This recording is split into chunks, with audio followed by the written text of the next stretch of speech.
Well, hello everyone, welcome back to another video of the F122 Driver Career with McLaren Porsche, episode number 58 today for the Emilia Romagna Grand Prix, season 4, round number 4. If you missed the previous episode that I uploaded on Monday at Australia, I recommend you go and check the one out. As well, we made a few moves in a few interesting places, a few places that you're not usually known for making moves with the three DRS straights there. But coming into this one then, we are looking to get that ERS upgrade that's going to be very helpful. Ultimate ERS upgrade that's going to be very helpful for Baku, as well as it's going to get a little bit interesting at the end of the race because there is some rain at the end, and that's a heavy rain icon as well. In terms of R&D, no upgrades for us between Australia and Imola. Ferrari and Red Bull both have brought an upgrade, and Red Bull have almost caught Mercedes as well. They've flat lined since the start of the season. Ferrari now, they've closed the gap to us. So will they be somebody to fight with? You know, Sainz and Vettel haven't done so far throughout this career mode since they've had that partnership. They've only won a handful of Grand Prix. They haven't really been a consistent threat to either championship. So yes, moving to the Friday then. It's sunny, so we're going to progress into qualifying. Imola, it's a good track for me because it's a sprint race. So if this wasn't a sprint race, I don't think it'd be quite such a good track, personally speaking, for me, as compared to some of the other tracks on the calendar. And you can see that first it's a soft tyre run because it's a sprint weekend, so obviously no medium compound available in qualifying. So that first run's only put us P11. We have slightly slower than Ocon, through sector 1. We've been out qualifying by Albon in the sister Porsche Williams team. We've got Schumacher and Latifi behind us. We can't be getting out qualified by Latifi. So you move through into the end of this middle sector then. 2 and a bit tenths up now on our previous best time. Are we going to be above Ocon? Yes, we are.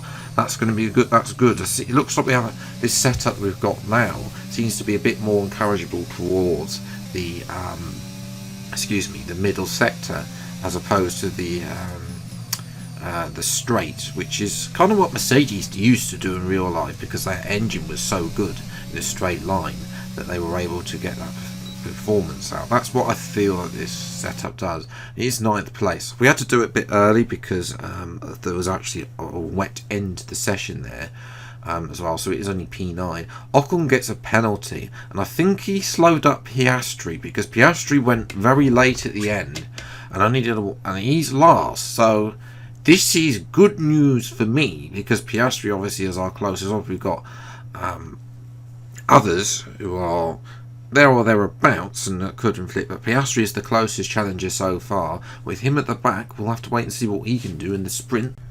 It's also time to see what we can do. From 9th place already, it's time for today's sprint.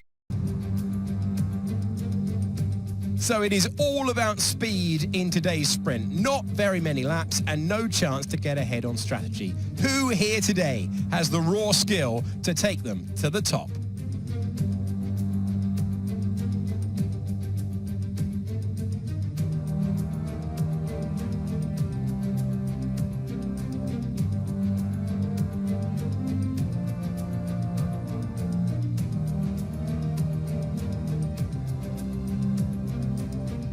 Let's run you through the driver grid order for today's exciting sprint. It's Carlos Sainz in pole position, Charles Leclerc alongside. Looking at the rest of today's grid, we have Verstappen, Vettel, George Russell and Norris, Gasly, Hamilton, Phoenix and Esteban Ocon, Albon, Mick Schumacher, Nicholas Latifi and Magnussen, Tsunoda, Schwartzman, Guan Yu Zhou and Valtteri Bottas, Stroll and Oscar Piastri. And with preparations almost complete, let's head trackside for today's sprint.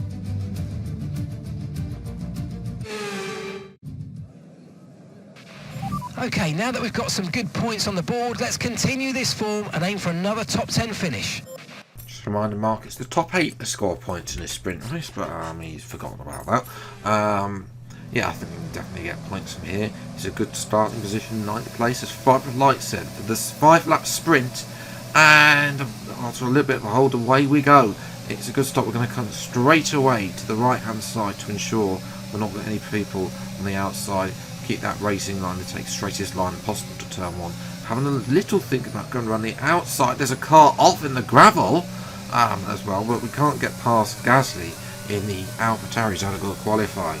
Here on board with Verstappen, gets a good jump on Vettel, and then just goes absolutely straight on into the gravel, locks up Verstappen. Verstappen's made yet another mistake for Red Bull, as Albon has a go at us into that awkward corner, but nothing doing there. Retain P8. Now we need to get in front of the Renault-powered AlphaTauri as well. We'll have to wait. The Red Bulls are, that'll be a struggle for Verstappen, because obviously they're Aston Martin powered, so easy overtake on Gasly there out of turn 1.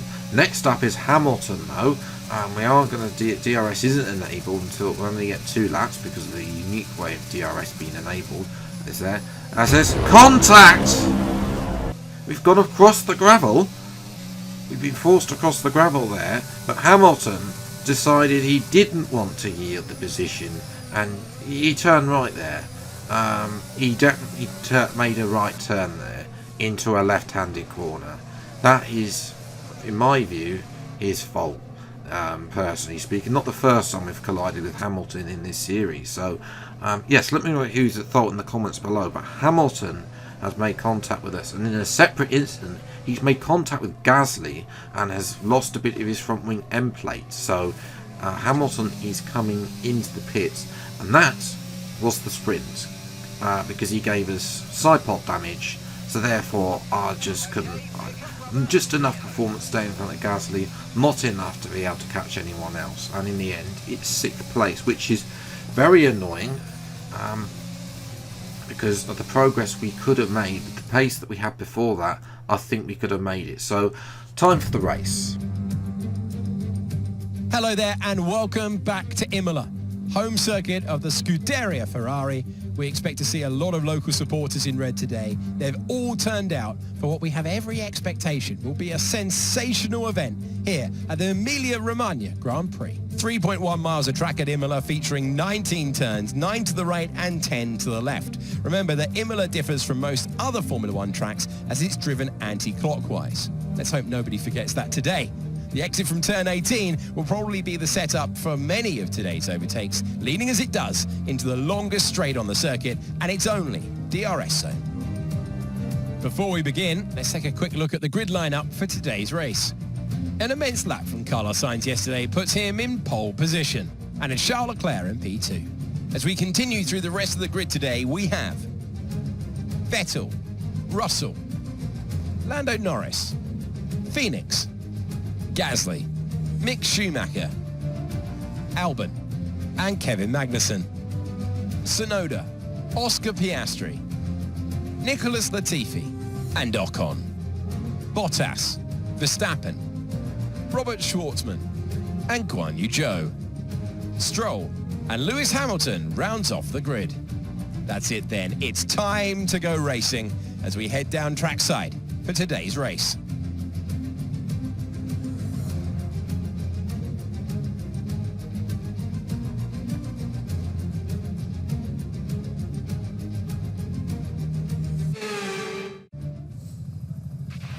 Okay, now that we've got some good points on the board, let's continue this form and aim for another top 10 finish.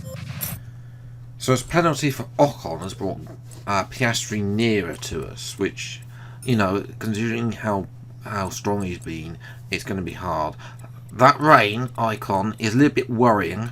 Will we have to make that switch to inters? I don't know. We're going to gamble on the fact that it will stay dry, I personally think. But anyway, Fibre Light's out and away we go, and as usual it's a mediocre start. We're going to cut to the left hand side again. Schumacher there, who's having a great weekend for Haas. It was Stroll last year at last year's event. The Schumacher this year having a great event. He's up ahead of Albon, up to P7. as we get a replay of the start, on board with Sebastian Vettel, he's making a move on Charles Leclerc down the inside. His former teammate, the man he replaced at Ferrari, as well. Vettel is a Scuderia 1-2. Now though, we need to get a move on to try and get scores going to give points over Piastri. He isn't going to stay behind together, as Norris has gone straight on, and that's another point for position. That's annoying. Norris, who's not had the best start, he had a couple of third places, but then since then it's just gone down the drain, and that is a mistake by the 4-year-old. He went straight too deep into the corner instead of yielding the position. Just went completely straight on. Fortunately, we saw it again. Saw that one this time, unlike the Hamilton incident, which he just didn't steer right. That's just a lock up. So yeah, Schumacher with Scott Norris's demise, he's up to P6. Albon P7. I think Gasly down to P8. Piastri there in P9. So he's already scoring points. That is not good news, as we want to try and maximise the points. If in case of other races as well, we're having to go at Russell, who we squeeze and make sure that he doesn't do Hamilton on us. Indeed, he doesn't. We're up to P4 now. Next up is Vettel and Leclerc, but they're still squabbling over P2. Vettel, Leclerc around the outside will turn to the inside. There's contact between the two, and we're just going to take full advantage of them squabbling and get in front of Vettel. A nice, easy overtake. But thanks to Leclerc there, Vettel, having to yield the position. There was contact in the corner. You didn't want to give up the position as they went side by side. Lucky not to. Leclerc didn't end up like what happened to Hamilton and ended up having to go across the gravel. But now we're going to try and get in front of Leclerc, and this should be an easy move for the Aston Martin powered Red Bull. Is not any match to the Porsche powered McLaren. We're up to P2 now. Can we catch Sainz? No. Sainz has got a little bit too much pace, which is the best this is the best we've seen from Sainz. Yes, he's won races for Ferrari to obliterate the speed limit signs as well on the way into the pits. But anyway, we'll have to see what he can do. Will he be on no mediums to Sainz, so no hard Ferrari strategy like they've done previously? That's the other reason where Ferrari have fallen down, in my view. As well, Bottas is going to go on. It's going to be P2 as we come out of the pits then in P7. Once everybody's made their pit stop, it will be P2. Indeed, it will be P2. So watching Vettel, he has the Ferrari hard strategy, and he's had a lock up and he's had a nightmare, and it's going to get worse because there is Piastri, and there you'll be able to see is Vettel's engine, and he's about to blow up, and there it is. So Vettel's engine hasn't survived, and he's out of the race. So we jump to lap 15 then. DRS has just been disabled on the penultimate lap, which means it is time for the intermediates. But there's no time left in the race to switch the intermediates, which means we're going to have to try and struggle round. We did have the gap to Sainz down to 2 seconds. It's now 2.6. So Sainz pretty much has won this Grand Prix. There's no hope in hell that we're going to get past Sainz. We still got Schumacher, Albon P6 and 7, Verstappen P8, Gasly's in P9, and Hamilton from the back of the grid is going to get a point in this race. So, and that's probably the best we've seen from Lewis in this career mode. As you can see here in the last lap, it is really time for Inters now. We're really starting to struggle as Leclerc pretty much pushing us along. You can see the gap to Sainz has doubled as well. That's just, a little bit of OP nature. It's a little bit wide through the penultimate corner. Just got to keep it on the road through the final corner. Ensure that we use all the ERS we've got to label. Carlos Sainz wins the Ferrari. Leclerc, we block Leclerc, on the cross to line, and will take P2. It's not a race win though.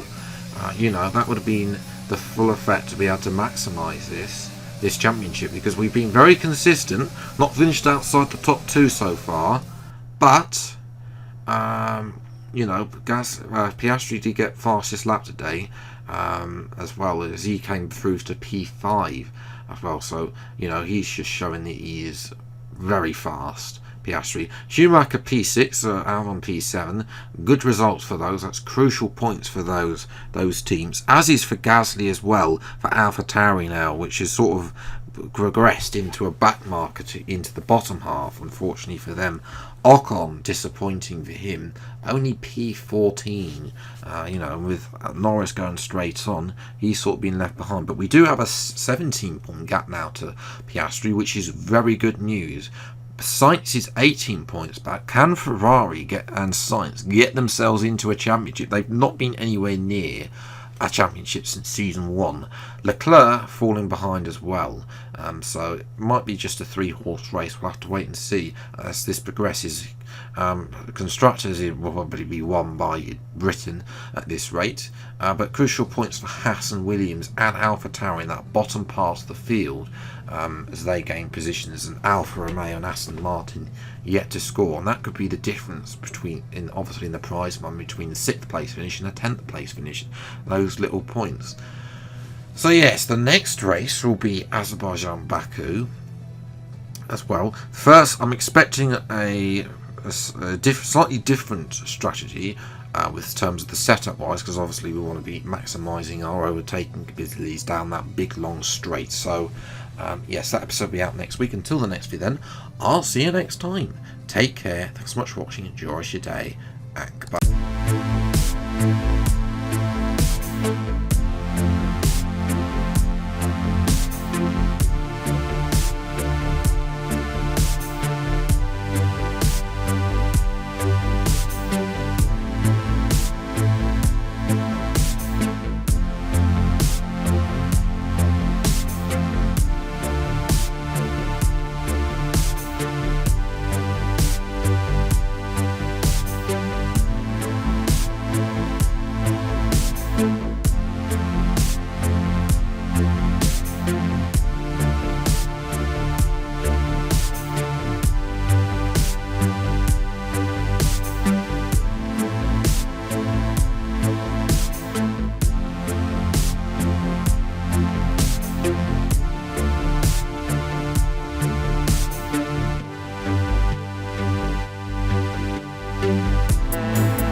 you.